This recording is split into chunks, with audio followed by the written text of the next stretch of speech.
Just go. Just die. That would be nice. And there's the intro.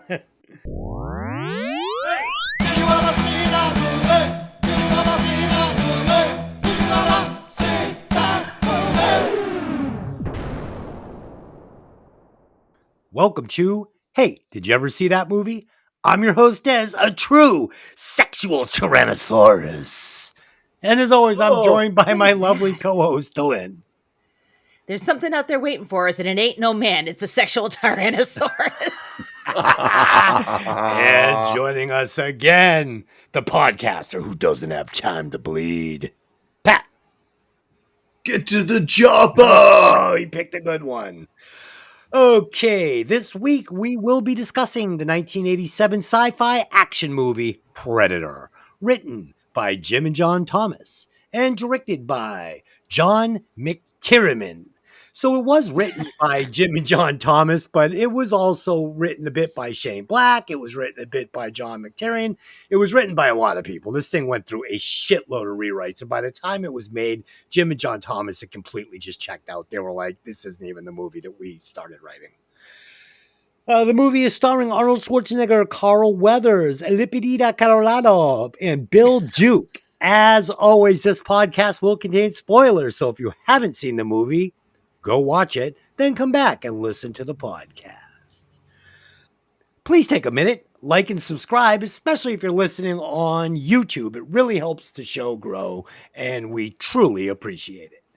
Now, and also leave a review if you're listening on Apple. And okay. And I would like to take a moment to welcome our new listeners in Slovakia, known for two wild and crazy guys. Okay. Oh, Lord. Well, we just lost that listener. Okay. Yeah. Oh, no, come on. The two wild and crazy guys, Steve Martin and Dan Aykroyd, they're superstars in Czechoslovakia. Okay. With a box office budget of $88 million and a box office gross of $160 million, this was considered a box office smash hit. Let's do some quick opening thoughts. So for myself, I've seen this movie lots of times. Haven't sat down and watched the whole thing in years, though, and the question is, did it hold up? Let's find out. Pat, have you seen The Predator? The Predator before preparing for the podcast? That's a lot of P's. Wow, that's a Point Pleasant Police Department. You bet. Piss up. Oh, shit. Yes, I have many times. Okay. And Dylan. Yes, I've seen it before. Okay, so we've all seen The Predator. Okay. Let me give you some facts on this amazing movie. Number one. Please do. Jean-Claude Van Damme was originally cast as the Predator, but it was not working. The costume was all wrong, and Van Damme wanted to play this thing like a kickboxing alien with a perfect ass, and they weren't having it. It just was not working. So they stopped shooting, and the creation of the new Predator design was given to special effects artist Stan Winston. And while flying to Japan with Aliens director James Cameron, Winston was doing some concept art on the Predator, and Cameron gave him an idea for the Predator's creepy mandible mouth. Cameron had said, I've always thought of an alien with like a mandible mouth. And he wasn't really giving him the idea like to use. He was just saying it like as a matter of fact, because this guy was drawing a picture of the Predator with no mandible mouth. And rumor has it that, he got back to where he was going and was like, yeah, I'm stealing that idea. And he did. And Kevin Peter Hall, who played Harry from Harry and the Hendersons, replaced Van Damme as the Predator. Oh, man, thank God they did this. Because, I sent you guys some pictures of this Predator with Jean-Claude Van Damme. It's so bad. It's so bad. Horrifying. And he was being a crybaby. And, he just had bad ideas. And they were just getting sick of him. And I'm so glad they went with this guy. He's super tall. It was just really, really great. It was really, really great. So I got that. You'd And he was being a crybaby. And, he just had bad ideas. And they were just getting sick of him. And I'm so glad they went with this guy. He's super tall. It was just really, really great. It was really, really great. So I got that. I'd also heard that one of the reasons why Van Damme also didn't work was he was shorter Yes. than every of the he guys. Yeah, he's only on the 5'8". show. Yeah. Right. And having the predator shorter than the prey didn't work Well, very well. he for was him. bigger, but they had this big weird neck on the creature that made it look like a duck. And, you know, Van Damme's head was like, he was peeking out through the neck of this thing. And it was just fucking goofy. Word was that the predator mask you couldn't even see through. Yeah.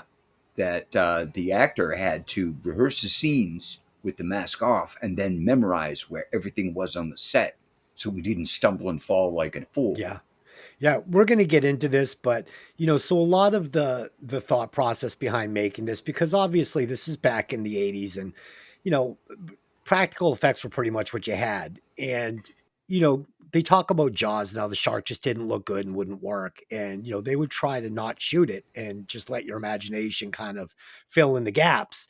And they wanted to do that with this one too. And I am confused by that choice because I thought this predator, this alien, looked fucking amazing with the helmet on and looked even better with the helmet off. I thought this thing did not need to be hidden. I thought it looked its worst when it had the cloaking on. Now, I thought the cloaking looked great, but I thought the cloaking is what looked a little bit wonky, and I thought they should have used that sparingly as like a cool effect to kind of say, hey, this thing can cloak itself, and then leaned on the practical effects of the alien because it looked so fucking good. But they did the exact opposite, and it hurt the movie for me. I mean, we don't even get to see this alien until almost like the halfway point. It's a huge mistake in my And you don't see the face until the end. and that's a Yeah. huge mistake in my opinion because I honestly I'll tell you this, I think this alien looks better than Alien from the movie Alien from James Oh, Cameron's no, I Alien. disagree with that. Oh, dude, I think it's a better looking face. I think it's so That fucking good. H.R. Geiger alien. No, I'm sorry. It's not better. Okay. It's not better. Check out the sequel to Alien versus Predator, and you'll see a hybrid of both of them. Right. Well, there you go. Yeah, I put it this way.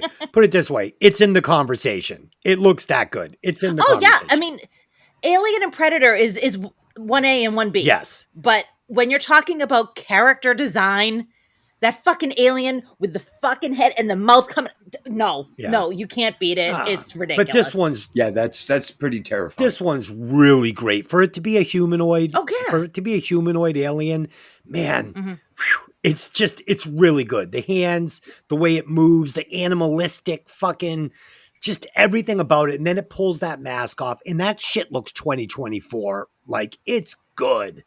And third, Sonny Landham, who played Billy, was notoriously violent and difficult to work with, and also, from what I understand, like to drink. So yeah, I mean, for real. Shocking. So eventually, the insurance company for the film forced the studio to hire a full-time bodyguard to protect the cast and crew from Sonny. That's how crazy this actor was. Yeah, real badass. Apparently, there was no incidents on the set for this film, though. Dylan, what do you got? Well, I mean, yeah, like you're going to start shit with Arnold Schwarzenegger there. It probably was a good idea for him to just calm down. The other thing that I had heard, and so there's like 8 different stories about why Jean-Claude Van Damme got let go. And among them was that he was a fucking huge crybaby and he kept passing out in the suit. And they said, if you pass out again, you're done. And he did, and he was done. Now, whether that's actually true or not, I don't know. But I mean, let's be fair. You know that those suits were super hot, super heavy, super uncomfortable. Obviously, the guy who ended up playing the Predator couldn't even see. I mean, that's dedication to his craft to make it work. And that, you know? that suit was so heavy that the scenes where he's on that giant log that gaps the 2 cliffs, that had to be made out of concrete because the suit was so heavy they feared that it would actually break a wooden log. Wow. But the guy was such a good sport about all of it and worked really hard that the director put him in the very last scene. He's the black helicopter pilot. Correct. That's him. Yep. Nice. Yeah. That's a nice kudos. yeah, Yeah, because he was like, Yeah. this dude has been a stand-up dude. He's not complained. He's just busted ass. Let's give him a face roll, like where you can actually see him. yeah. You know? They had to use wires and stuff to prop up the suit when he was running and moving. It's how heavy it was, really hard to move him, but it looked fucking great. But one Yeah. scene in particular when when Arnold Dutch is in the mud and the Predator kind of like, you get this real shot of him after he comes out of the water and this cloaking comes off and he kind of howls at the moon with his arms out. Like, what? Why are you hiding this? I had fucking sci-fi wood. It was unreal. Yeah. No, that's a new kind of It wood. was good. I had heard that that it was true that Van Damme did pass out a lot. Yeah. Whether that was one of the reasons he was fired Mhm. is in question. Everybody's got their own theories.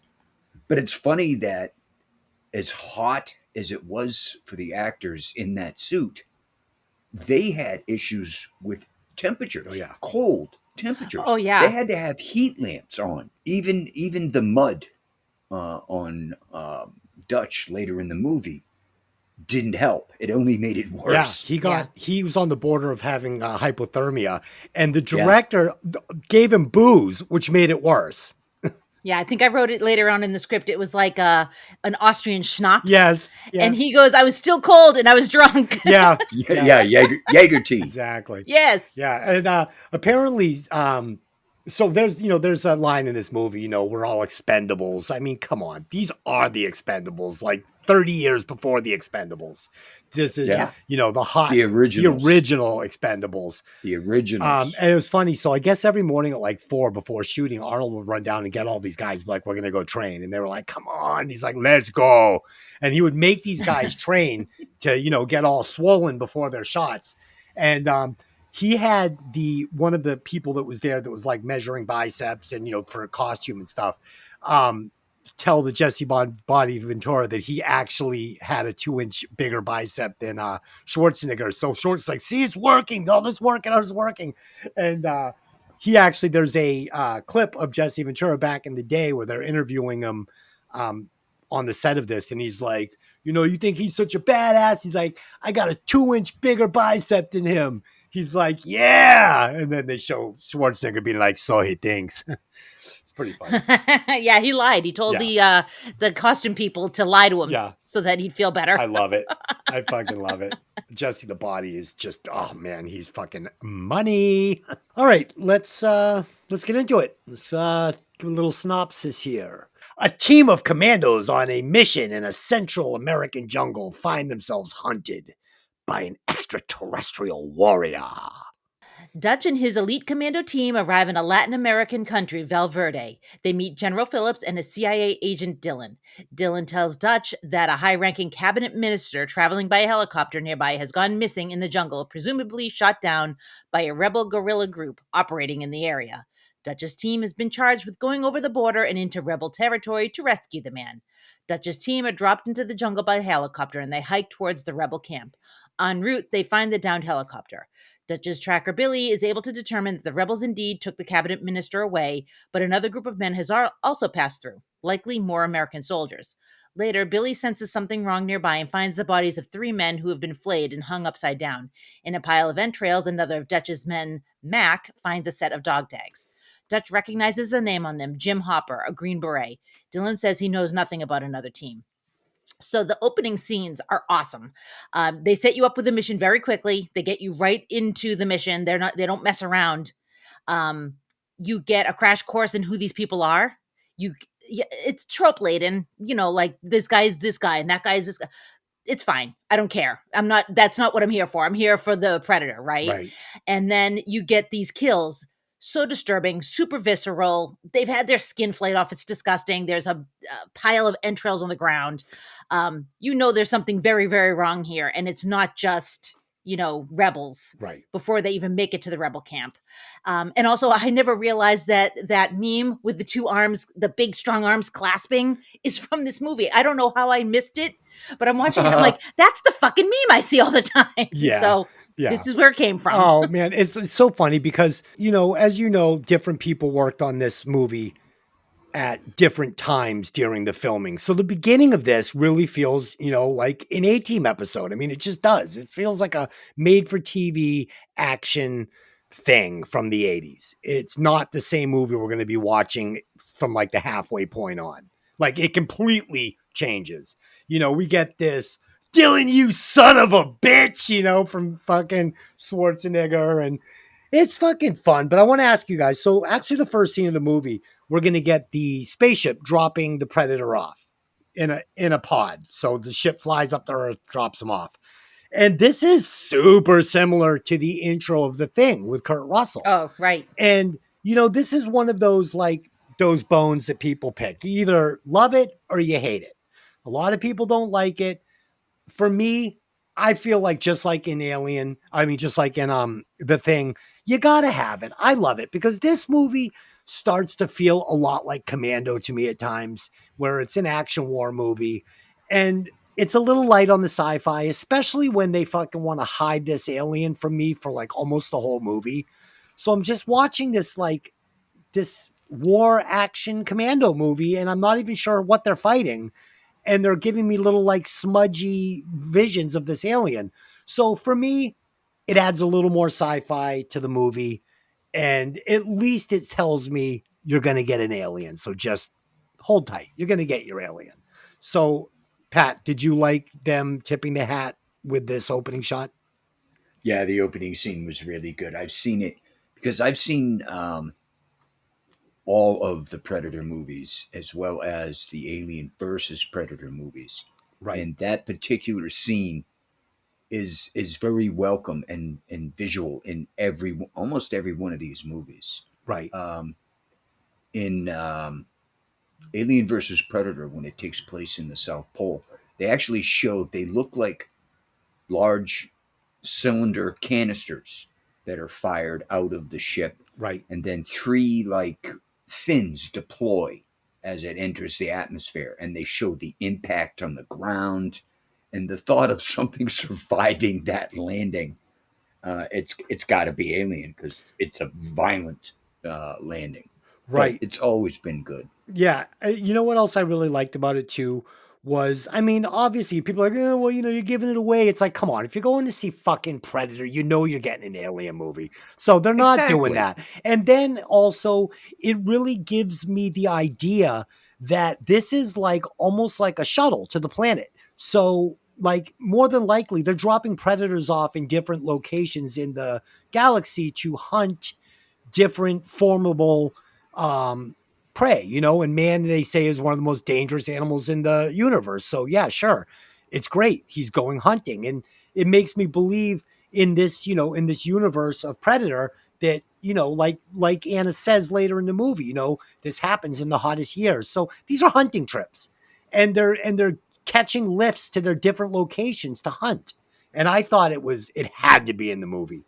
In this team assembly of actors, oh man, pure testosterone, all the best of the best at the time. Like this is what the Expendables wishes it was. Like the Expendables is like all these guys, but geriatric. Like it's like, hey, just clever. We're all still big and strong. It's like, yeah, but this version of the Expendables whoops the new version's ass up and down every day. And I fucking loved it. I love seeing these guys in their primes. Jesse Ventura, unbelievable. He said, as actually being a member of the Demolition Underwater Team 12, he didn't feel like he would feel confident going into war with this cast of actors. He's like, but I had a lot of fun doing a movie with them. But he's like, Jesse. They weren't war ready. Yeah, Jesse Ventura is a real badass. I mean, so he did serve. Ex-SEAL. No, yeah, well, he served for a long time, but he never actually saw combat, from what I understand. He was more on this this underwater team. So I mean, he is a full-on badass. But I don't think he had any like action. And it was Vietnam though, yes, right? Correct. Yeah. So I mean, Vietnam was no party. Not for anybody. No. No. So I'm definitely not trying to take away from what he did during his tours of duty, but he was more of a underwater demolition specialist, which is fucking badass. Yeah, he was less of a tier 1 operator. Correct. Yeah, he wasn't out in the field with a machine gun. He was doing like other stuff. And finally, Billy Bear. I fucking love this actor. I love this guy. Now I know why, because this is who he really is. This is why it felt like he was playing Billy Bear from 48 Hours, because he's just playing himself, a maniac. Pat, did you love that? Did you feel like the same character? Sonny Landham is anything I've ever seen him in, he's nothing but a badass. Yeah. And usually a psychotic badass. Correct. I mean, Billy Bear was fucking nuts. Yeah. Dude, when he pulls that big blade out on the fucking Predator, I think it's the same knife he pulled on Reggie Hammond. Oh shit, Pat, what do you got on these opening scenes? Everything about it's funny when Dutch first sees Dylan. He doesn't see him, he hears him. Yeah. And the very first thing you think, because they set it up so well, he does a slow turn. There's no smile on his face.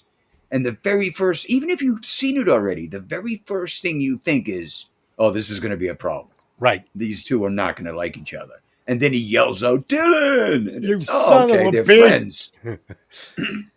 The two beefcake arms locked in arm wrestling. You can't beat that. That is the claim of where this movie is going. Right. It is a testosterone-driven race. I fucking love it. It was, and all the characters, Carl Weathers with Schwarzenegger, they're both like the ultimate build. This was like, I was trying to remember if this was before or after Terminator, because he looks so young in this movie. And it was after. Terminator was prior to this one. And I think Commando was too. Cool. But you could not go wrong with the cast. No. None of them. No.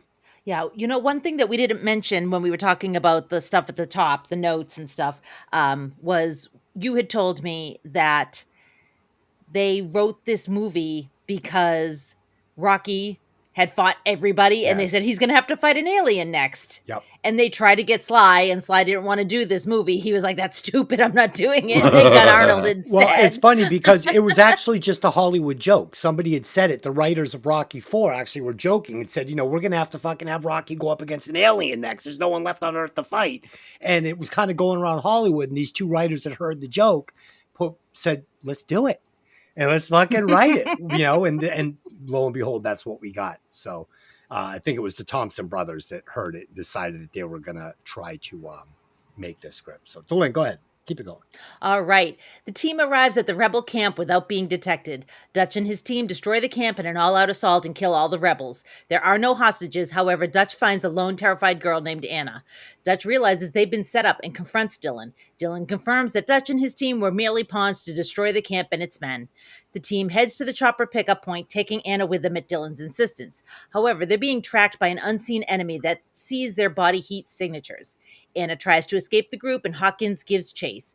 When he catches her, a distorted human-like figure rushes out of the jungle and kills Hawkins. The woman is left behind terrified and covered in his blood.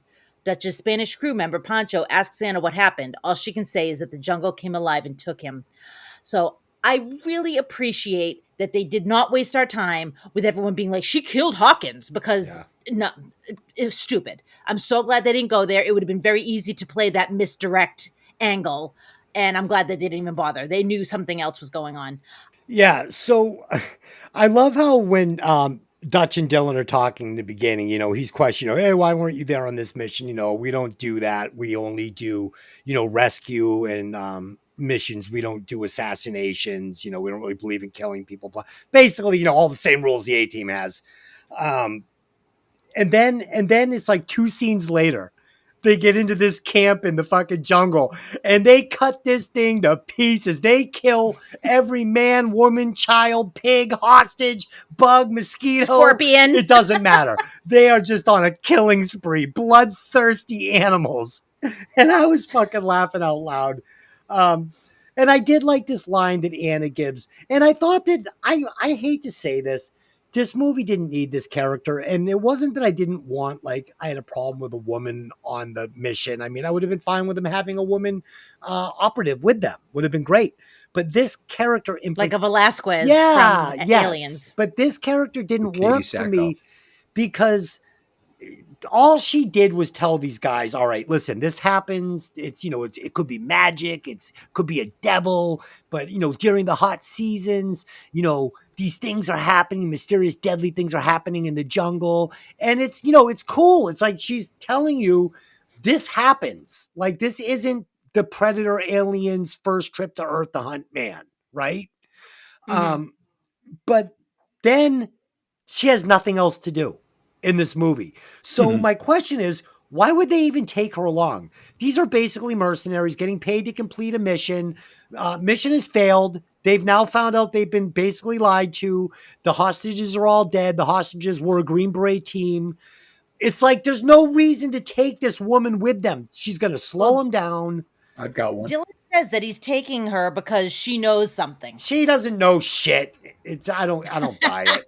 I don't buy it. I think she was there for one reason and one reason only, to set up the scene where Dutch tells her not to pick up the weapon, that she wasn't killed because she was unarmed. Right. I think that would be the only valid reason But you to can keep her in this story. But you could have any one of the team members get fucking trip and roll down a hill and lose his fucking machine gun and be laying there, and then the Predator doesn't kill him at that moment, and they're like, oh, it's because he dropped this gun. You don't need this character. If you're going to bring this character along, you have to write it into the plot why they're doing it. Like, maybe she's a guide. Maybe she knows the jungle. They got turned around and she can get them to the chopper. There's no reason to have her there. Their scout Billy gets killed early in the movie. And then it's like, shit, we're lost in the jungle. We've lost our scout. Grab her. She's going to fucking, but they didn't. Yeah. Like if Billy died in the rebel camp thing. Yeah. Or even early, like when Jesse, the Body Ventura, gets killed. Yes. You have him killed then. Yep. Instead. And they're like, oh, that girl, initially, Dutch could be saying, leave her. She's just going to hold us up, blah, blah, blah. Yep. And then, the scout gets killed. Now he says, forget leaving her. Now we got to take her. Yes. And that's all I'm saying. I can see that. I can see Something. that. That would work. And that's all I'm saying. They just needed the character. They needed just a little more weak. to do. Yeah. Yeah, it's a little weak. This is probably my favorite part of the movie. The way they find the rebels. They're crawling down the hill. They're sneaking over here, this and there. It's very tier 1 SEAL operator type crap that's going on. And it's entertaining for me to watch. Dutch is sending them this, 2 guys this way, 2 guys this way. I think his idea of using the truck as a diversion, Yes, was clever. it's a bomb essentially. Yeah, he puts a pack bomb in the back of the truck, and you see him lift it off the logs, holding it in the air. And what's funny is I noticed something with that scene that made me look twice. When the wheel is spinning and using the truck to produce electricity for the generator by spinning the rim, that's what I was looking for. Mm-hmm. Did you notice after it hits the ground and starts rolling towards the camp, they put a camera down at a POV. The rim now has something on it that resembles a tank track because it's now got slots of wood that are around the entire rim. Interesting. I think that might have been because that rim wasn't going to get any traction. Right. And it needed to move And without having some kind of traction, I picked up on that. I'm Yeah. like, geez, I never noticed that before. And then it made sense why you see it, because of Yeah. why it was necessary. They had to put like fucking snow chains on it or something. Pat, it's funny. Yeah. I figured you'd like the beginning of this movie. For me, when I put this on, like I said, I hadn't seen it in a while. I was almost like, ruh-roh, this is not going to be good. Like, it just really felt so cheeseball. Like, 1 hour Thursday night, Magnum PI, 1 hour Thursday night, A-Team, MacGyver, really felt MacGyver. Like, and that's fine. I like these 80s sitcom shows, but I wasn't up for it for a 2-hour movie. I was like, no. But it really only lasted until after that scene, basically, where they shoot the camp up. And then they get into the jungle and they start, going on their mission. And suddenly the whole mood, the visual, the way it's shot, just everything, even the way the dialogue is being presented is just so much better. It finally falls into like an Arnold Schwarzenegger action movie and no longer feels like an episode of the A-Team. So I was really happy that happened. Well, they went from the hunters to the hunted, Right. and that changed the entire demeanor Yeah. of every character there. Yeah.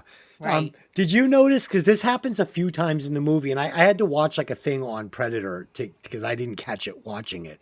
But so the noise that the Predator makes, so you hear that when they see the skin bodies hanging from the trees. You hear that, Yeah. the hunting noise in the back, but you don't know what it is yet. You don't know what it is But yet. you Yeah. know it doesn't sound like a jungle animal. So it's really cool when I watch this thing. I'm like, oh yeah, that's so great. And those bodies and all the practical effects on the gore was really well done and shocking. And then the Predator records people talking and laughing, right? And he does this, and he's using it almost like a duck decoy, like you would use to Like get bait. a duck to come bait. Yeah, exactly. And right before Billy says, I think we're being tracked by something, like there's something out there, you hear him using Billy's own voice, and Billy hears it out of the corner of his ear and says, uh-oh, something's going on. So he uses the Predator uses this effect a few times in the movie that you kind of subliminally get, and you don't recognize it unless somebody says, check this out. And then finally you get hit in the face with it at the end of the movie, which is fucking great. So Yeah. This is something that they've made a staple with the Predator character. Mhm. I don't remember the second one very much. I wasn't impressed with it, so No. it didn't leave much of an impression. no, Murtaugh, But come on. yeah, but in the second sequel, Predators plural, Yeah. they use the exact same setup, using the mimicked voice as bait to lure in teammates to try and take them out as well. Right. It's part of their character now. Yeah. Yeah. It's good. Is that the one with Adrian Brody, or was Yes. that okay? Yes, Yeah, I had a and- hard time believing him as an action hero. No offense to Adrian Yeah. Brody, but he's a skinny British guy. Yeah, see, I don't remember him in many movies, probably because I just don't watch The kind that of movie he's kind in. of movie. Yeah. They Yeah. destroyed this franchise after this movie. They had such a great fucking alien, and they could have done so much with it. And they just fucking fucked the pooch, man. Like, let's take him to LA and have him fight street gangs. Like, oh god. Oh, no. that was horrible. That was horrible. And yeah, The second sequel was far more the Predator Warrior movie, yeah, because different tier 1 operators from all over the earth were brought to this planet, right. and they were stalked from the word go. Yep. You saw a lot more of the alien itself without the camouflage. Mhm. I enjoyed it very much. Cool. The team's largest man, Blaine, is hit twice by laser-like blasts of energy that blow out his chest. He falls dead immediately, and his friend Mac rushes to him. Mac sees a humanoid-like distortion that flashes green eyes. Mac opens fire with Blaine's minigun, firing thousands of rounds into the jungle. The rest of the team rushes to the spot and also open fire. After checking the area in front of them, Pancho tells Dutch that they didn't hit anything that's alive. A close inspection of Blaine's wounds show no signs of shrapnel or gunpowder burns. When asked what he saw, a terrified Mac is unable to identify the enemy. Only Anna notices the green glowing fluid on a large leaf. In another part of the jungle, the distorted humanoid sits down on a tree branch. The distortion turns out to be a high tech camouflaging device that can bend light, creating the illusion of invisibility. The enemy has been wounded in the thigh, dripping the same sort of fluid that Anna found. It's the creature's blood. So, this green blood is the inside of a broken glow stick. So, you have to love So how cool. simple that is. So It cool. was so simple and absolutely perfect. It just works Perfect. perfectly. Oh, I was just going to say the invisibility was far more technical. This was pre CGI. They had to do double shots, a bright red suit, multiple. Like it was hard to do. Like I honestly, like I read a thing on how they did it, and I was confused. So I read about it too. I read watched a about it through video of Wikipedia. I watched a video of the guy running around in the red suit. It was the opposite color of the jungle in the sky, and it's really weird, man. Yeah, they picked red because Yeah. it was the furthest from the blue and green spectrum, Correct. and they had to record it with the red suit.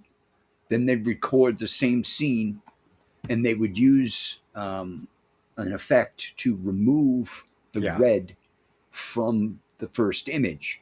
So now right, it doesn't show up; it just shows a distortion that they were able to build on. And very I mean, clever. oh, well, I remember when this movie first came out. That was the first time you'd seen anything even remotely close to it, Yes. which made this movie rocket through the charts. Yep. Something you'd never seen. It was original and unique, which is what I think made this movie one of the best movies in the 80s. Yeah. Yeah. I mean, again, you know that I wish that they had done it in the opposite. First of all, they say it was painstakingly slow to do this effect, like really slow. Like they were measuring things and it took a long time to do these shots. I think if they had sprinkled them in more, used it in the beginning the way they did, and then maybe just used it here and there when the predator was like sneaking up on these guys, it would have been so Mhm. much more effective, and it would have made shooting the movie easier because they could have just given us more predator running through the jungle, and I was down for it, 100%. Once Um, you've seen the effect, you don't need to see it 15 times. Yeah, You see it, Yeah, right? You see it, yeah. you're like, "Oh, that's awesome." Yeah. Now let's see what the Like bugger really looks like. it's really fun, like where Billy will whisper to Dutch, like, look up there. Don't move your head. Just look up there to the right. And then, we all see the blurry figure together in the jungle. And it's like, oh, that's so fucking cool. I didn't even notice it there. But then when they're just beating me over the head with this thing, I didn't appreciate it. They shouldn't have been hiding this predator. They just shouldn't have. Right. With the effect they used, one thing that I did notice is there was a couple of scenes. There was one scene in particular where it was standing still. Yeah. It wasn't moving at all. You could see the distortion, but the camera was panning from left to right. Mm-hmm. And then you see that one vertical distortion, and the camera doesn't hesitate. It just keeps on panning to the right. And you're like, wait a minute, that was him. That was Yeah. him right there. Yes. I have to think that when you saw this the first time, because we know now, we know what the predator looks like, we know what the story is. Right. The first time we saw this, that must have been terrifying to us. Like, I don't remember being terrified, but like, can you imagine being out in the middle of the fucking jungle and you can kind of see there's something there, but you kind of can't? And Yeah. Yeah. it's fucking scary. Yeah. Oh, it's- yeah, that totally screws your head up. Yeah. They do a lot of the same trick too in some of the dark scenes, which I didn't like this either, because this predator, as good as it looked in the light of the jungle, it looked even better in these night scenes when he's going one-on-one with Dutch, because this costume just looked great under the moonlight in the jungle. And they did a lot of time showing us infrared shots and stuff. And it Yeah. was just like, if anything, cut it with more Predator and cut it with more Dutch, because Dutch looked great too. Arnold Schwarzenegger was a specimen. He almost looked like a fucking alien himself. He was so jacked. He did. He was so jacked. We're going to get to that. But From the planet Jacked? yeah, like Yeah. he was, dude, he was ridiculously large in this movie. Like, I believed if he got his hands on the Predator, he could probably wrestle this thing to the ground. I mean, he was like Conan. Like, he was Yeah. that big. Like, Conan the Barbarian is almost a superhero, and so is Dutch. Like, he's the only actor on the planet that made this work. So first thing they did here when they were trying to figure out how they were going to make this blurry figure like work in the trees and move. So they put a monkey in the red suit and they Jesus. let it go and they wanted to jump up in the trees. They were hoping this thing would run around up in the trees and give this really like animalistic movement. But what would happen is every time the monkey would just run up into the tree and hide. So they were like, this isn't going to work. So they No, it's not. No, yeah, they it's not. scrapped that idea. They should have got Karate Monkey. Right? From fucking Grandma's Boy. Grandma's Yeah. boy. They did. Karate They Monkey had, would have been great they in that did. jungle, man. it was called Van Damme and he got fired. Ah, So 'cause he was this, a pussy. I found this to be interesting. So in the scene where the squad is firing into the jungle all at once, it's not CGI or visual effect like the Predator's cloak. It was special effects department that rigged it up. It's a combination of various size explosives that blow up on the push of a button and pre-cut foliage that was pulled over with fishing wire. Apparently, it took 3 months before filming began for the crew to wire up that section of jungle with all the various bits for the scene. And apparently, if a squad really fired into a dense jungle the way they did with the weapons that they had, you wouldn't even see anything. It would do nothing to the jungle. The bullets would just fly through the jungle, and it would hardly Right. I do had anything. no idea. Yeah, would hardly do anything at all. So Yeah, they're apparently, moving so fast. They're going through things. yeah, not they're cutting. whipping leaves. The only thing that came close to believe that it could do what it did to the jungle was the minigun, yeah, because that thing's just spitting out rounds so fast. You Yeah. swing left to right, you just basically like swinging a Shredding. set. They said it It's would do just not. They said cutting it. everything down. They said it would do nothing to a jungle. You would barely even notice it. So, yeah, big deal there. Hooray for Hollywood! Yeah, They also had a name for that minigun. It was Old Painless. yeah, and it's actually the same gun Arnold Schwarzenegger used in, I can't remember what movie it was from, but he's in a building and there's like he's surrounded by police and he's firing that. It's the exact same prop gun that they used in that. Oh, movie. really? Yeah, I mean I shouldn't even say it because I don't have the fact. I don't know what movie. it T2. was. T2. T2. Yeah, T2. That's Ah. it. Yep. It took Same me gun. a second, but as you're telling me the scene, I'm trying to think of Yes. Schwarzenegger movies surrounded by cops. Yep. I'm like, Makes sense. Just took a couple of seconds to figure it. That's T2 is one we have to do too. Yeah. I love T2. Let's think about Ooh, that. maybe we next should week. do that one since we're coming off Brain Scan. So it'll be a Edward Furlong. Edward Furlong. Fucking link them up. 2 degrees of Edward Furlong. We'll put that at the top of the list. Dutch's team is edgy through the night. I can't even believe that they did the night in the jungle, but okay. They panic at every little sound or hint of movement. They had left Blaine laying on the ground, covered in camp, and when there's a distraction of Mac attacking a wild boar, suddenly the body is gone. Dutch determines that their unseen enemy is not only killing them one by one, but also methodically hunting them. He's not just he's doing it for sport. The team constructs a trap from jungle vines, which forms a net and an elaborate system of tripwires. Anna talks of a legendary demon that had stalked her village in times of extremely hot weather. She says that men were found skinned and missing body parts. Dutch and Dylan think that the trap won't work without live bait, so Dutch carefully walks out into the clearing among the tripwires. As he turns around, the trap goes off and something is tangled in the net. Laser blasts shoot from the net, hitting the trap's anchoring tree trunk, which detaches and swings into Pancho, hitting him square in the chest and severely injuring him. Dylan sees the distortion of the stalker's camouflage as it flees into the jungle. Mac instantly takes off after the creature, seeking revenge for his fallen friend. Dutch, Pancho, Billy, and Anna all leave to make it to the chopper, while Dylan runs after Mac. And I honestly don't understand why Dylan wanted to go after Mac, but okay. At this point, Dutch says to Anna, when she reaches for a discarded gun, don't. It didn't attack you because you weren't armed. There was no sport in it. So I said to Dez, if he's figured that out, why doesn't everyone just put their fucking guns down and walk out of the jungle?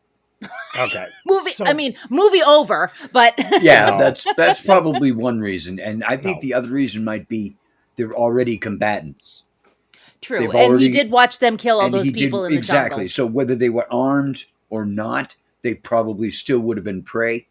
Right. She never carried a weapon from the moment they got into the village to when they ran off to meet the chopper. What did she attack Dutch with? Didn't she have something in her hands? She pointed a So like a stick? sidearm. No, she pointed a gun at Oh. him because they did a POV Yeah. from her shoulder, and Right. he heard her. He turned around, whacked her with the butt of his rifle. She's unconscious. She's now unarmed.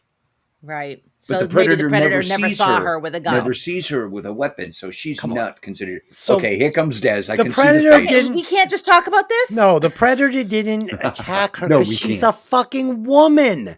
That's why. Oh, how dare Oh, you? good God. No, he How dare didn't. you. He's not going to attack a woman. The predator knows he's a hunter. He's not out looking to attack 100-pound, an 85-pound woman. That's not what If he's she looking had to a do. weapon and she was shooting at him, Yeah, maybe she'd then. be dead. Yeah, maybe then. But Of that's course. the point. That's the point, though. She doesn't have a weapon. She's But not a he target. didn't. Yes, if Arnold Schwarzenegger was sitting in the middle of the jungle on a mat meditating, is he still going to attack him? Yes, he did. He's already He already did. fought him once. He did. He attacked him. They went to you. Did you watch the movie? They had a fucking slap fight. They had a slap fight in the fucking swamp. Predator put You know what down I'm talking about? If you just the beginning of the movie, Arnold Schwarzenegger's just sitting in the middle of the jungle meditating. Dude, Does listen. he attack Arnold Schwarzenegger? Here's the fucking he's there to hunt. Nobody, like Jim Morrison said, no one's getting out of here alive. That fucking thing is killing everybody except the woman because it has morals. It's looking to hunt, but it's not. It does? Yes. It's not, you just said it does. It doesn't shoot a man in the back, doesn't shoot a man without a gun. So yes, he has rules to engage. There's an with. honor code. There is an honor amongst code. warriors. And An it's- honor code. Yes, and it starts with with that. you don't kill women. Like this would go back to even medieval times. Like these knights weren't out like looking for women to fucking do battle with. Nothing against women, but this predator is not interested in that. So she's walking out of the jungle no matter what. The worst thing So she there's can do, multiple reasons why the predator didn't take out Anna. yeah. Let's just Okay. just Yes. run with that and move on before Right. he gets into a tyrant. Before. Okay. no. So again, let's go back to the creature and the design of this costume and its different weapons that it has. They're so good. And if you ever see these comic books they did for Predator, like they look as good in these comic art as they do in this fucking movie. He's got the double fucking curved blades on his fist. And then he's got this little laser fucking deal on his shoulder. Dude, I remember seeing this as a kid and being like, that is fucking amazing. But I think the most important thing about the Predator in this movie is that they made him vulnerable. We see him bleed.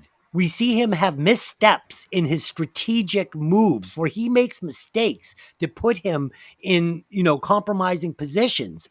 And this is so important for the end of this movie, for this final act to work with Arnold Schwarzenegger.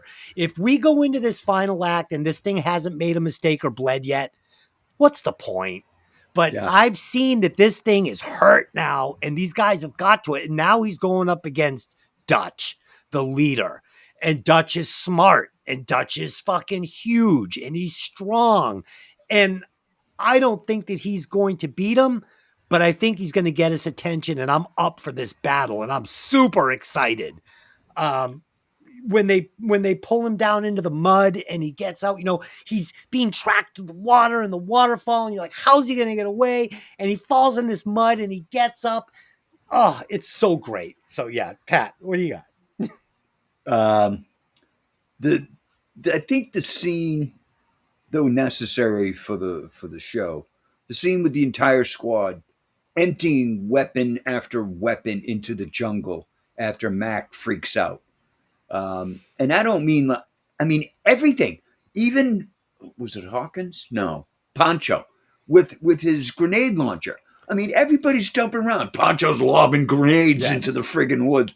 Was a little overdone. But wait, but we can't mention that without the contrast. So basically what they're telling us is at this moment, the Predator has the upper hand. They can't see him. They know he's out there. So they're just like desperate firing, like just shooting everything. But we're going to get this same fucking play by the Predator when they catch him in the net. And he just starts firing all his weapons at once in every direction because now he's been caught off guard and he's trying to escape this net. So I thought it was a nice contrast to see the shift, the hunter becoming the Right. hunted and panicking. So And of it's course, cool. in the 80s, gunplay was super popular in the movies. Yeah. So you had to have the scene where every character is emptying their weapon. And who was it? Mac. Mac's weapon runs out. He picks up Blaine's weapon and he starts emptying that weapon too.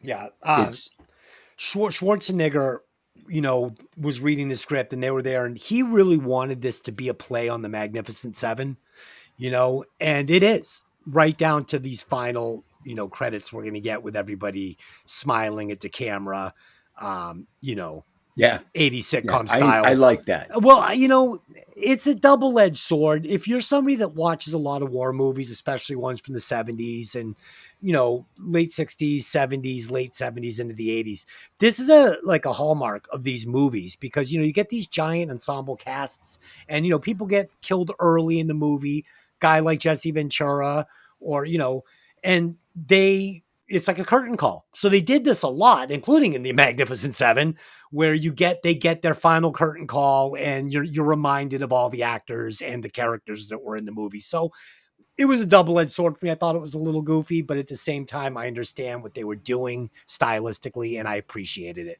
for that reason. And if you've never seen the remake of the Magnificent Seven with Denzel Washington, Oh, I have. It's very good.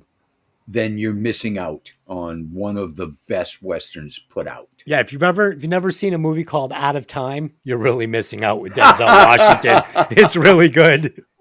Why don't you just point at the screen and point your finger at me? I've been trying to get Pat to watch this Denzel Washington movie called Out of Time for the longest time. He's been telling me so much about it. I already know who the bad guy is. It's good. I already know how the story goes. No, so you don't. what's no, you don't. No, you don't. Okay.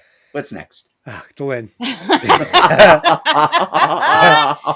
I love that he does the same thing to you that he does to me, where he watches a movie and he enjoys it, and then it's like he bullies other people into watching it. The man from Toronto. Like Again, I'll never watch it. Never. Just because you bullied and bullied and bullied. It's now I'm just not going to watch it because you're a pain in the ass. You're a loss. Okay. Let's go. I think we can deal with it. Okay, let's go. If you have to choose one, though, pick Out of Time. You done? Lynn is making a fist. Look at the fist, Pat. Okay. Dylan finds Mac a short distance away after the predator attempts to lure him closer using Mac's voice. Mac grabs him and pulls him into hiding, showing him the enemy camped out in a tree stand. The two agree on a plan to approach it silently and kill it. While crawling through the underbrush, Mac notices a 3-pointed laser pattern on his arm and is killed when he exposes his head to the enemy, because you're a fucking idiot. I can't figure out how that happened, but okay. Dylan finds him dead a few minutes later. Dylan is then attacked by the predator, who fires a laser blast that severs one of his arms. Dylan tries to defend himself, but is impaled on a large double blade. Still moving towards the extraction site, the rest of the team cross a large tree trunk bridge and hear Dylan screams. Billy, sensing the presence of the enemy, throws away his rifle and faces it alone, armed only with his machete. He's quickly killed. Dutch, Anna, and Pancho stop, and Pancho is killed by a laser blast. Anna picks up a gun to shoot it, but Dutch kicks the gun away. Another blast then hits Dutch's rifle, blowing it in half. Dutch yells for Anna to get to the chopper, and he crawls away. Dutch ends up sliding down a hill that drops him off a cliff into a river. Dutch swims to the other side and is resting on the muddy bank when his pursuer splashes down behind him. Dutch, now weaponless and covered in mud, waits for the enemy to kill him. However, he surfaces and turns out to be a large humanoid alien possessing advanced weaponry, but he cannot see him. The adaptive camouflage device that concealed him from Dutch and his team appears to be malfunctioning due to the exposure from water. It spots a target in the brush and tracks it with a 3-beam laser scope and shoots at it, a small rodent with a shoulder-mounted cannon. The alien does not, however, see Dutch, whose body's heat is insulated by the mud on his skin, and the creature stalks off. So, the mud was pottery clay, and like we were talking about... Oh, did it? Yes. I didn't know that. I just knew it was very cold. Yeah. And they thought, oh, he'll be warm under there. He wasn't. It was even colder. It cold him down. He was freezing. He was shivering. They were giving him the Jagger tea. He was just cold and drunk. It wasn't working.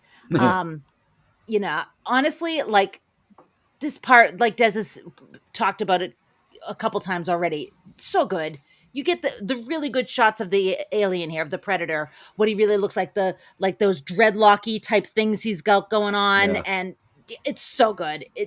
I do agree with Des. I would have liked to have seen more Predator because he does look good. But I also understand that maybe they thought, people aren't going to like this very much. So that's why they held back. I'm not really sure. But Des, what do you think? Yeah, so first of all, the shot of Carl Weathers with his arm blown off, I'd forgotten about this. It was shocking when I was a kid, and it kind of brought me right back to it. On this viewing, it was just as shocking. It was fucking killer. Yeah, that scene has been edited out on many, Yeah. like for many countries. And obviously, when they show it on TV, that's been edited out. You just see the shot and then you hear him screaming and them on the tree. You don't see anything else. You don't see the double blade. You don't see the arm on the ground. You don't see any of that. It's really graphic, but it's good. And like you said, it's capped off with the Predator with this great curved mounted wrist weapon that he's going to impale Dylan with. It's a fucking great scene. And then one of my favorite scenes in the movie is Billy telling them to go, and he's going to stand back and he's going to fight this thing. And he's just crazy enough to do it. We get the scream with the knife and he cuts himself. And it's just, you can see it from the POV of the Predator. And it's just so fucking good. This guy is a beast. The only thing I didn't like was I thought this character was good enough to warrant his own kill scene, his own death scene. I would have liked to have seen him like slash this predator, and you see the spray of Decapitated. green blood, and then you see the predator just, dismantle this guy. I thought that it would have been a cheering scene when he slashed this predator. Like, yeah. And then he gets killed. You're like, no, it would have been one of those nice moments, but we didn't get it. And, I thought it was a misstep. So Arnold Schwarzenegger, his favorite quote he's ever done in any movie is "Get to the chopper." So he loves it. He said it a million times. He's been on cooking shows. He does it all the time. He really likes that one. And it's funny because back in the day when we were watching this, you see this cast of meatheads and you think, not a lot of brain power here. But, two of these guys became acting governors. You got, Jesse Ventura and Arnold Schwarzenegger. And believe it or not, the character that played Billy, he also ran for a position. He wasn't elected. I think he was running, his campaign was "Vote for me or I'll kill you" or something. But he didn't. He didn't get in. But it's interesting to see that how many of these guys ended up going into politics and government. Yeah, honestly, I really wish they hadn't killed Jesse Ventura as quickly as they did. It was a mistake. I really wish they had kept him hanging around, and he should have been the last one to go. Second to last, right before Schwarzenegger, 100%. Yeah. Big mistake. And obviously, the reason why they did it that way is because the Predator was picking off the quote unquote strongest guy. Yeah.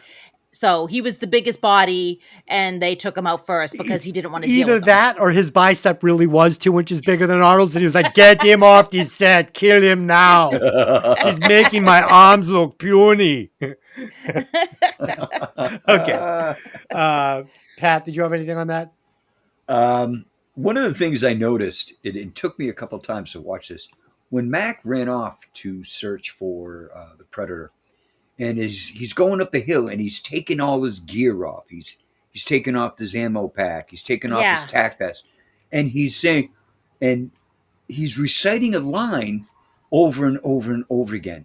And it didn't dawn on me until today that the line he's reciting is from the song in the chopper when they were being brought in. Yeah. Mm-hmm. Gonna have me some fun tonight. Yep. Over and over again, I'm like, why the fuck does he keep saying that? And then I watched it a second time, and oh my God, that's a song from the James Brown. Lyrics from a James Brown song. I'm like, okay, now it makes sense. They also had James Brown and Rocky IV with Carl Weathers. So there you go. It all ties in. Yep.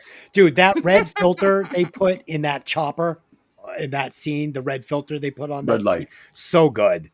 Really good. And dude, that's not just for that scene in that movie. That's commonly referred to as rig for red. Oh. Is it a stealth thing?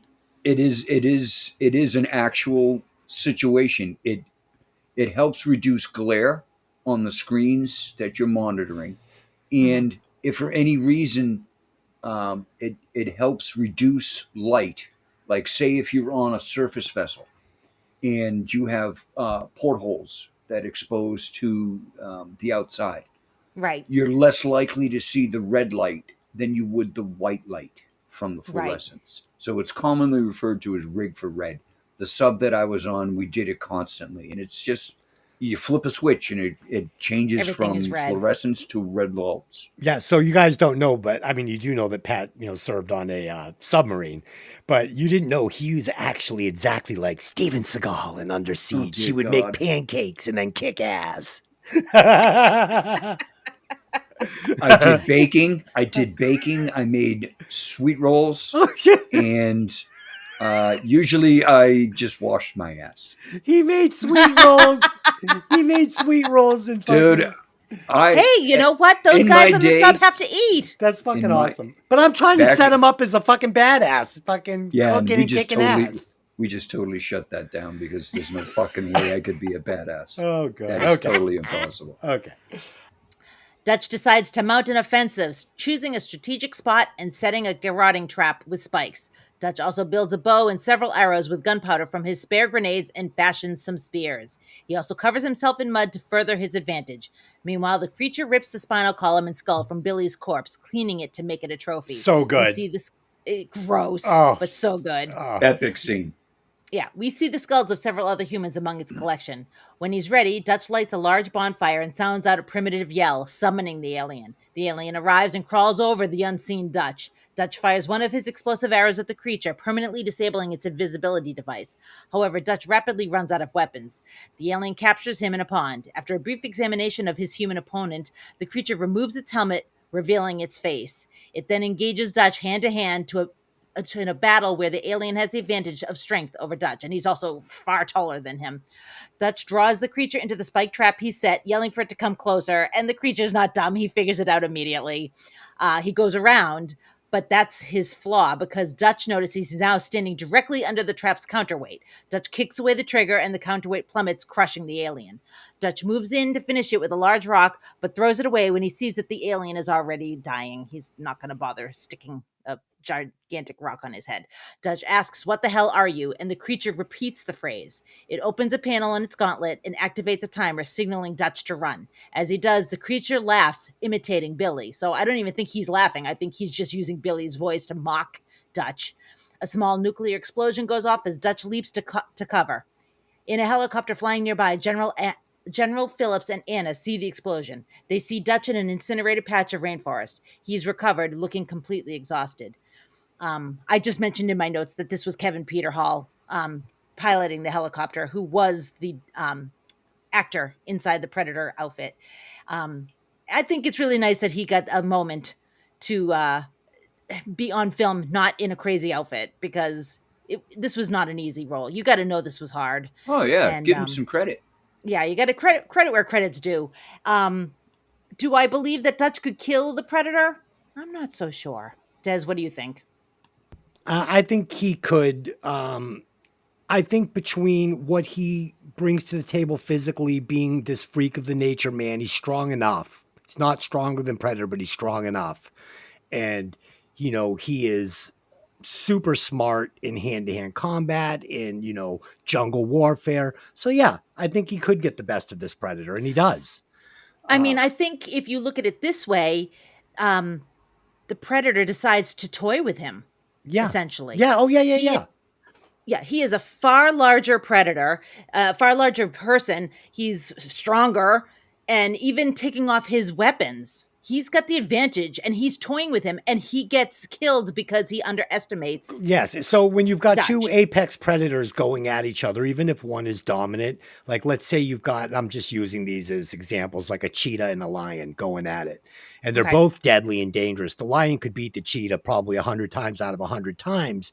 But if he gets the cheetah wounded and turns his back on it, the cheetah will if he gets him, he's going to get him. And he could kill Right. him because they're both deadly. Right. So that's kind of the way I looked at it. Yeah, Predator fucking opened the window to be killed. He could have taken out Dutch, but I mean, literally, he's got him up against Yeah. the thing, the tree trunk. He could just go And just that would have been the end he's of the never movie. had this level of resistance from prey before, and I think it excited him, and he wanted to test Dutch and see how far he could Good take point. this hunt. And I was point. so up for it because, like I said, no other actor in the world at that time or this time could pull this scene off and make it work. Because even when he's got him against a tree, you see how fucking thick Arnold Schwarzenegger's neck was? That hand didn't even make it around his neck. Like, he is fucking huge. He might be outweighed by that predator by like 100 pounds, which is nothing when you're talking about a human next to this predator. It's impressive. Arnold is impressive in this. And I remember thinking when Arnold punches the predator in the mouth, I was like, oh, that was so cool. Because he stings him. Like, the predator kind of does the thing where he like rubs his finger one of the on his mandibles lip. moves like, bitch, you hurt me. Yeah, he was like, damn, this motherfucker can punch hard. And I then he loved got his it. ass handed to him. Yeah, then he gets his ass handed to him. But I mean, just the fact that it, none of these other guys were going to be able to go toe to toe with Predator and throw shots, even though it was just one. It was great. I didn't like. All right, so let's get into the final act here. That's where we're at, right? Yes. Yeah, this is it. Yeah. Okay. So I did appreciate the mud. I thought it looked really great. But this was kind of stolen from Martin Sheen coming out of the mud in Apocalypse Now. It's almost a shot for shot frame. I mean, you see Martin Sheen going after Marlon Brando in Apocalypse Now. He's covered himself in mud. He slicked his hair back. You just see the white eyes. He comes up out of the fucking swamp and he's ready to go. And I mean, and I'm fine. I loved it then. I loved it here, but it has to be mentioned. Okay. Okay. Yeah, it's all great. It's just all great. I didn't need Dutch to tell me why the predator couldn't see him covered in mud. I would have figured it out on my own. I think I would have appreciated it more had I figured it out on my own.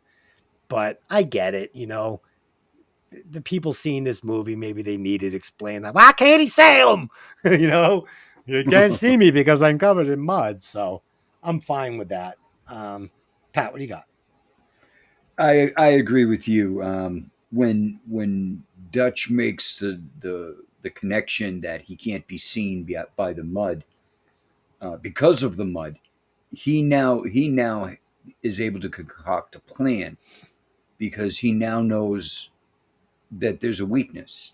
Wait, let me ask you a question here, though. Armor. Let me ask you a question here, though. Do you think that Predator thought that Arnold was dead at this moment? Because he gets all this time to start setting his traps, and you see the Predator just kind of cleaning his skulls, his trophies, and and it's like, I think that he thinks that he's killed Arnold at this time, and he doesn't realize he hasn't until Arnold does he had gone over another waterfall or something. Yes, and then Arnold does the scream with the torch, and the thing says, "Oh shit, I didn't fucking kill this guy." So I think, I think you're right there. That makes a lot of sense because how does he go from hunting Dutch to cleaning Billy's skull and spine as a trophy? Right. How do you make that transition?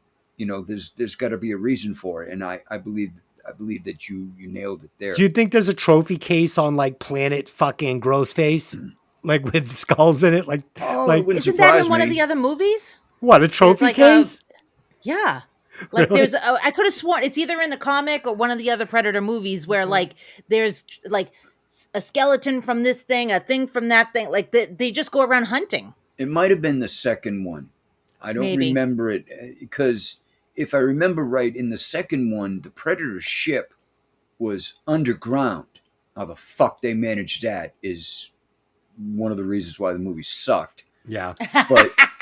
But if there was going to be a trophy case, it would be in the ship that they travel about. I was joking. I hope that's not a real thing. I think it is. Oh, God. Well, I think it is. Think about this. When they're showing the scene with the Predator admiring his trophies, if you notice on the bandolier around his chest, there are animal skulls. So he wasn't just hunting men. He was hunting everything. Well, I think that maybe that was food. Maybe these were things he was hunting and eating, or maybe they're from other planets, things that he's hunted on other planets. Could have been. All right, so I just Googled it very quickly. Predator 2, every skull in the trophy room. And there's humans, there's an alien skull, there's a couple of different things. I love that. So that it makes sense because, like I said, that movie didn't leave a big impression on me because I wasn't very happy with it. But it makes sense if there was going to be a trophy case, it would be on a ship. Yeah. And the only ship that you even come close to seeing the interior of is in the second one. Yeah. So they're a breed of hunting aliens. It's really cool. Yes. Dude, and how about the final scene with Billy Bear? The alien mimicking Billy. Well, see, that's something that kind of threw me off, and I wasn't really impressed with because the first time you notice the Predator is recognizing the language and adapting to it is when they're attacking the rebel camp. Yeah. Yes. And you can see there's like the sound waves on a pattern of some kind. So, in my mind, tells me that any sounds he was creating mimicking somebody else's voice was coming from his helmet. And at the end, when you hear Billy laugh, it comes from his mouth. Yeah. Right. So it's like, so how is it? So that's why it's like, I mean, it was great for the scene, no question. Yeah, and Pat, But like you said, can't. it's changed in pitch and it sounds like it's synthesized and I wish it's odd. Well, that's what, like I said, it's one of the things you pick up on when you do these review viewings. Yeah. You pick up on things like that. Wait a minute. Billy's voice, or Mac's voice, I'm sorry, was recorded, analyzed, and reproduced. Right. Yeah, well, And it's like the eyeballs. You'd see the heat signature from the eyeballs. I mean, the mud wouldn't cover that. It's, Right, exactly. But at again, least give me Schwarzenegger closing his eyes because he's like, everything is covered in mud, but my eyeballs. Right. Close your eyes. They're giant. giant. But again, without these scenes, you don't have the movie. Just like one of the things I didn't really accept was the way Dutch set up his final confrontation with the Predator. I mean, MacGyver is MacGyver, but Dutch out MacGyvered during this scene. It's crazy. And it was very difficult to accept. It was hard enough to accept when they set up the trap earlier in the movie with the net. And a whole bunch of these guys are pulling this fucking tree down to use as the trigger. I'm sorry. I mean, for the movie, it's great. You got all this beefcake, and you got to put them to work, so it works for the scene. Same as the confrontation set up with Dutch and the Predator. Yeah. The things. I mean, where did he come up with the grenades? He didn't have any goddamn weapons when he went into the waterfall. For Christ's sake! All of a sudden, he's got two grenade launcher rounds that he's able to break open and get the gunpowder. Dude, how does the fucking thing explode hitting the tree when there's no trigger? Dude, when he shoots that arrow with the explosive on it, it looks so bad. It looks like that thing might have traveled like 1.5 feet. It was let's talk about the arrow. Dutch is finished making his bow, and he tests it. And he puts a wooden arrow through the fucking tree? Come on! Yeah. That thing would have shattered into 1,000 pieces when it hit that tree. But the actual shot of him shooting the explosive arrow at the Predator is like literally the thing like falls out of the bow. It's so bad. Yeah, it was pretty horrible. It's so bad. But again, you take these things with a grain of salt when you're watching the movie because it's that entertaining. None of it bothers me. None of it. No, not at all. No. But these are the things you pick up on and you point out when you're doing review watchings. Yeah. And I didn't appreciate, come on, come and get me. I'm right here. I was just like, shut up. Shut up. Just lay there quietly. The line was horrid. But everything the Predator did, hesitating. It was great. And it's looking around. I mean, this isn't just some brutal animal. Yes. This thing's got intelligence. And as it's checking out, and you can't see the spikes he created because Dutch camouflaged them with leaves. But from the other side, from Dutch's side, the Predator literally had his hand on the leaves and found one of the spikes. Yeah. It's great. Yeah, he was like, Yeah, exactly. He's like, What ruins the scene is the horrible dialogue delivered by Schwarzenegger. It's like, let me just appreciate the scene as it unfolds. Well, you've got to have a scene like that with Schwarzenegger. Let's go back to the attack of the rebel camp, and he throws his knife, and the knife impales the guy in the wall, and you get the Stick iconic, around. stick around, Yeah. and it's like in these movies with him, these lines have become iconic. Yeah, there was plenty. Stick around, I'll be back. All right, so I think we've broken this down. Let's head over to the recasting couch and our alternate endings. And I've got a good one for you, kids. So I would replace the actor who played Billy Bear with one tough Hollywood star by the name of Sean Penn. Pat, who are you going to recast in this movie? It sure as hell ain't gonna be Sean Penn. No, I'm gonna go. I'm gonna go with the '80s Rocky IV era Stallone Nice. for I like Dutch. it. Sure. Because when you see Rocky get into the ring with that Russian, I've never seen him look stronger and bigger in any movie. He was so jacked. Big time Jack. Big So time. he would be a good replacement for Dutch. But he's like 5 feet tall. That's the only problem. They'd have to bring Van Damme back in. Well, then, that could have worked, but it still doesn't matter how tall he was. Still a beefy bastard. Stallone versus the Duck. Okay, Dylan, what do you got?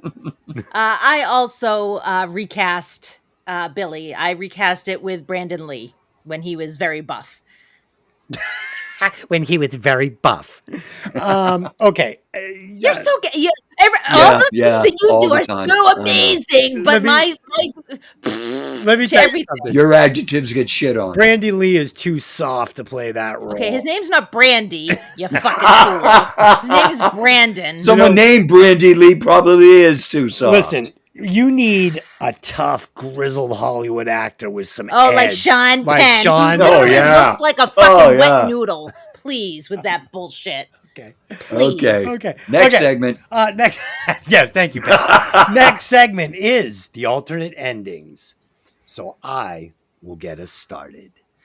As if we'd end the movie like that. Yeah. Let's do the Scooby-Doo ending. Good call.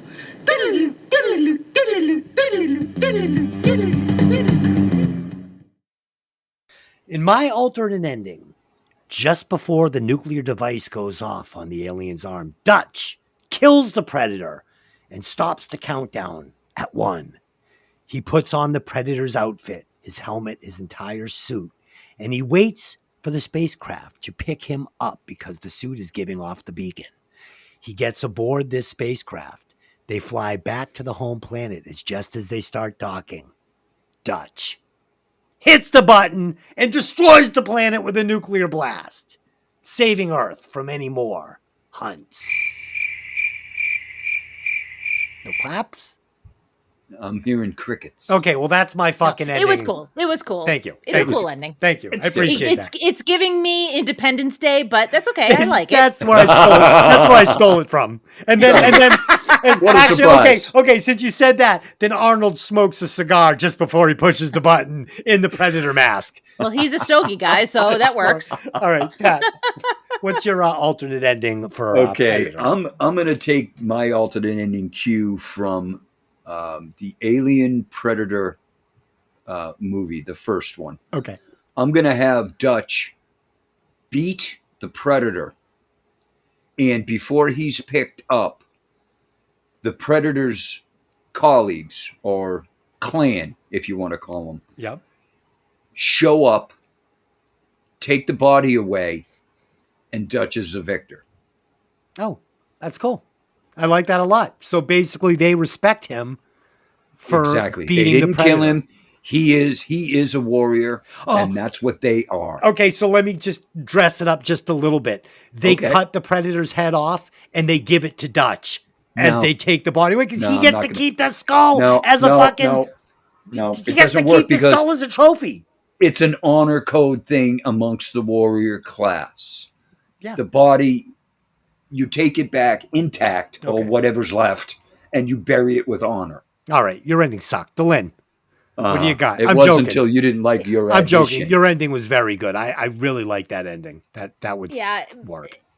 Mine lost a little heat because Pat kind of took it a little bit, but shit. mine's a little different. Okay. So the guy does the little beep, beep, beep thing, but instead of nuclear warhead, it's calling his clan members, and it basically shows that we weren't dealing with one predator all along. There was like 3 or 4 of them. And as he's standing there over the body, whoop, whoop, whoop, 3 more appear that were in, the Watching. the camouflage. And he's like, fuck. And that's it. That's the end of the movie. That That would have been a very good ending too. So thank it was a group of hunters, and we just assumed it was one alien. I like that. Yes. You know what? I am giving everybody an A+ today. I think everybody brought a really great ending to the movie. I think Pat's ending was the best. If I had to grade him out, And like I said, I stole it. Alien vs. Predator, the first one in the South Pole. Good cast, and the ending was very, very likable. Yeah, and that's essentially the way that movie ended. I enjoyed it very much. I think I like your ending better than the actual ending of the movie. I think I would have got choked up a little bit. Okay. Okay, let's do some final thoughts and we'll score this thing and call it a show. So, again, this thing started off a little shaky for me, but the alien looked amazing. Arnold was so huge and just fucking a formidable opponent.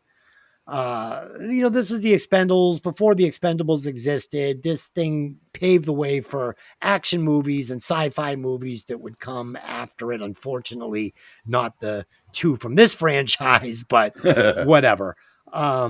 And this, like I said in the beginning, is probably one of my favorite aliens of all times. He's on par with the fucking alien. So my rewatch score for Predator is 4.67.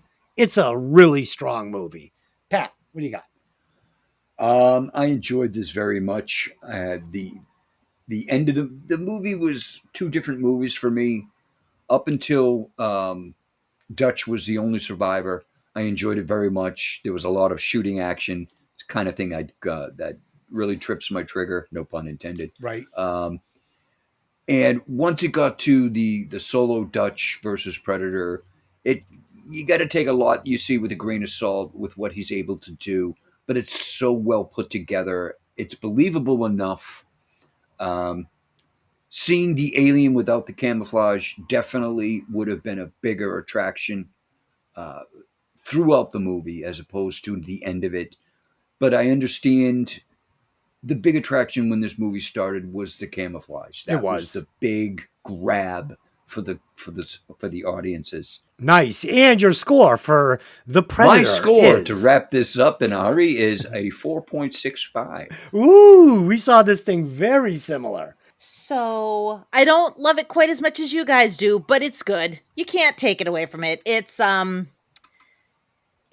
science fiction royalty when you think about it, right? When it comes to, creatures, and for the abilities that they had for special effects at the time, they really did a great job. They really did. You got to give it to them. So I'm going to give it a 3.822. You didn't like it as much as me and Pat because boys have a penis and girls have a vagina. I can't wait to cut that part out. No, it's from a Schwarzenegger movie. It's from fucking Kindergarten Cop, you dipshit. If you know anything about movies, you know that. Leave it in. You're a dipshit. Oh, boy. Yeah, just leave it in. I'm thinking Kindergarten Cop is not the first movie people think of when they think of the name Arnold Schwarzenegger. I think it's a great Schwarzenegger movie. I didn't say it wasn't. I'm just saying it's not the first one that comes to mind. Okay, so the score is 4.38066666667. Okay. So that lands it right at number 25. It is right under a tie between Constantine and The Breakfast Club and right above Poltergeist. Nice. I can live with that. It's in good company. That fits. Top 25 movie in the list. Okay. So we will be back next week. I am so excited for this, people. Tony has never seen the movie Brain Scan. This is one of my favorite fucking weirdo horror sci-fi. It's so weird. I don't even know what the fuck it is, but I love it. And we're doing it and he's never done it. So Let's get ready for that. And as for fucking Breaking Vinyl, I don't know, man. Just check. If there's an episode, there's an episode. If there's not, there'll be one eventually. So there you go. They're a bunch of rookies. Yeah, exactly. Yeah, so that's it. Until next time, we're doing that with Tony with his degree in terror. So until next time, I just have one question for you. Hey, did you ever see that movie? See you next time. Let's get to the chopper. Get to the chopper. God, help me.